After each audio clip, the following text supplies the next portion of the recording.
Monsieur le sous-préfet, directeur de cabinet du préfet de la région Rhône-Alpes, préfet du Rhône,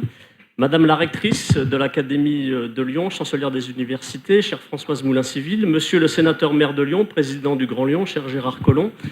Madame la conseillère régionale représentant le président du conseil régional Rhône-Alpes, chère Florence Perrin, pas encore arrivée, Monsieur le maire de Villeurbanne qui arrive, vice-président du Grand Lyon en charge de l'enseignement supérieur, cher Jean-Paul Brett, Monsieur le chef d'état-major interarmée de zone de défense et de sécurité, Monsieur le président du tribunal administratif de Lyon, Monsieur le premier vice-président en charge de la formation représentant le président de la Chambre de commerce et d'industrie de Lyon, cher Philippe Guérand, je n'ai pas encore vu, Mesdames, Messieurs les élus, Monsieur le président de la Fondation pour l'Université de Lyon, cher Alain Mérieux, Messieurs les présidents des universités, cher Khaled, cher François-Noël, Jean-Luc, Jacques, Mesdames les directrices des grandes écoles, Nathalie, chère Anne-Marie, Messieurs les directeurs des grandes écoles, cher Jean-François, cher Stéphane, cher Jean-Baptiste, cher Roland, cher Gérard, Mesdames et Messieurs les directeurs, directrices des grands établissements de recherche, le CNRS, l'INRA, l'INSERM, l'IRSTEA, chers collègues, chères étudiantes, chers étudiants, Mesdames, Messieurs, c'est avec beaucoup de fierté et de plaisir que l'INSA de Lyon accueille la rentrée solennelle de l'Université de Lyon. Alors c'est dans un amphithéâtre conçu dans les années 50 que nous vous recevons ce soir, amphithéâtre qui porte le nom de l'un des deux pères fondateurs de l'INSA de Lyon, Gaston Berger. Alors tout d'abord, l'INSA de Lyon va très bien. Après quelques déboires et errements financiers au début de la décennie, et contrairement à d'autres, nous avons inversé la courbe du fonds de roulement et sommes revenus à un fonds de roulement positif de 60 jours. De plus, une gestion collective et saine nous a permis de réinvestir dans notre patrimoine et la rénovation de cet amphithéâtre cet été, conforme à la volonté originale de l'architecte avec ses luminaires remplaçant des vieux tubes fluorescents, plus de 30 ans après la dernière rénovation, en est une illustration sans aucune aide ou subvention extérieure. Donc ne cherchez pas les autocollants du Grand Lyon, de la région Rhône-Alpes. On n'avait aucun argent extérieur, on a pris sur notre propre budget. Et alors je préfère prendre les devants tout de suite. Nous avons pris de la marge, on n'avait plus l'habitude de rénover des amphis, donc on a pris un peu de la marge sur les travaux et nous n'avons pas pu refaire ni les bancs ni les tables. Mais si vous connaissez un industriel du bois intéressé pour tester de nouvelles configurations ou de nouveaux marchés, n'hésitez pas à me le faire savoir.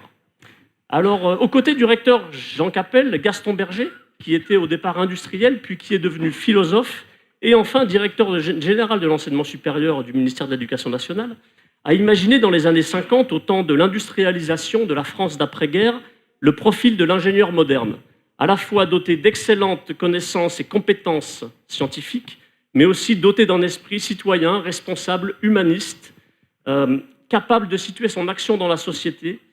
et donc de répondre aux enjeux sociétaux. Et c'est ainsi qu'est né le premier Institut national des sciences appliquées, l'INSA. Ce modèle visionnaire a ensuite, au cours des 50 dernières années, a été répliqué à 5 endroits, le 6e INSA étant sorti de terre en janvier 2014, donc c'est tout frais, et le premier INSA à l'international, l'INSA Euro-Méditerranée, a été lancé au Maroc par 6 ministres de l'enseignement supérieur de l'espace euro-méditerranéen, dont notre secrétaire d'État à l'enseignement supérieur, le 20 septembre dernier. Alors l'INSA, il a été construit sur un modèle en rupture avec les écoles d'ingénieurs d'alors et plutôt inspiré du modèle universitaire où c'est la recherche qui tire la formation, où le recrutement s'effectue après le lycée et le baccalauréat, comme partout dans le monde, sur un mode sélectif, bien sûr, car nous ne pouvons accepter annuellement qu'environ 1000 bacheliers sur 14 000 candidats post-bac. Et au total, nous accueillons 1500 étudiants primo-entrants sur un total de 23 000 candidats, toutes années confondues. Alors cette sélection qui s'effectue sur la base non pas d'un concours qui récompense souvent la capacité à répéter mécaniquement ce que l'on a appris, mais sur la base d'un dossier reflétant un contrôle continu des connaissances et sur la base d'un entretien permettant de juger de la motivation du lycéen ou de l'étudiant. Modèle de l'INSA aussi en rupture avec le problème de la sélection qui engendre parfois une reproduction des élites. Et l'INSA a toujours veillé à permettre l'ascenseur social. Aujourd'hui, un tiers de nos diplômés au niveau master, diplôme d'ingénieur, sont boursiers de l'État français. Encouragement également de toutes les diversités chères à Gaston Berger, diversité du genre, et nous avons passé cette année la barre des 36% de filles admises en première année, diversité internationale, avec 1800 étudiants étrangers sur 6 000 et 84 nationalités, 30% de nos étudiants sont internationaux. Et enfin, diversité du handicap, où nous accueillons et nous accompagnons toutes les formes de handicap de nos étudiants. Nous sommes convaincus, c'est une vraie croyance, que la diversité est facteur de créativité et d'innovation. Et nous sommes d'ailleurs en train de travailler sur des sujets de recherche sur ces sujets avec les universités de sciences humaines et sociales du site lyonnais. Alors ce modèle INSA, nos fondateurs n'ont pas voulu l'implanter à Paris, et c'est grâce aux industriels lyonnais,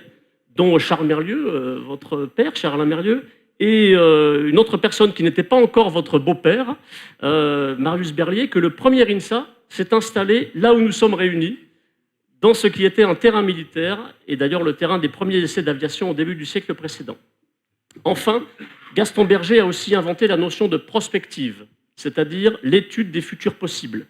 Et le modèle de formation de l'INSA reflète toujours ce qui était qualifié d'indiscipline intellectuelle à l'époque, avant-gardiste.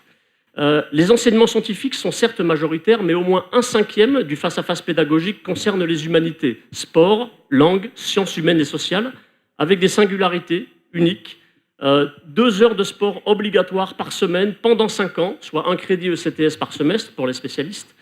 où le but n'est pas d'apprendre le rugby ou le badminton, mais où l'étudiant apprend à se connaître, à se dépasser, à gagner, à être en compétition, mais aussi à se respecter l'un l'autre, à perdre et à s'entraider. Même chose pour des expériences pédagogiques inédites entre art et sciences, et nous avons inventé depuis plus de 30 ans des sections art plastique études,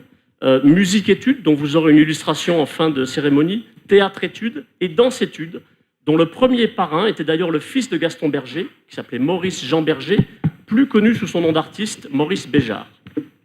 Alors ce soir, nous sommes à l'aube d'un modèle à inventer, la communauté d'universités et d'établissements, tel que le législateur l'a pensé en juillet 2013. Un modèle que nous avons voulu confédéral, où les établissements membres conservent leur autonomie, leurs moyens, leur stratégie, leurs spécificités assumées,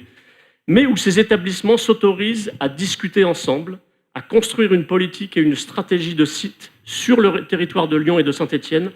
afin de rendre nos territoires visibles depuis Shanghai.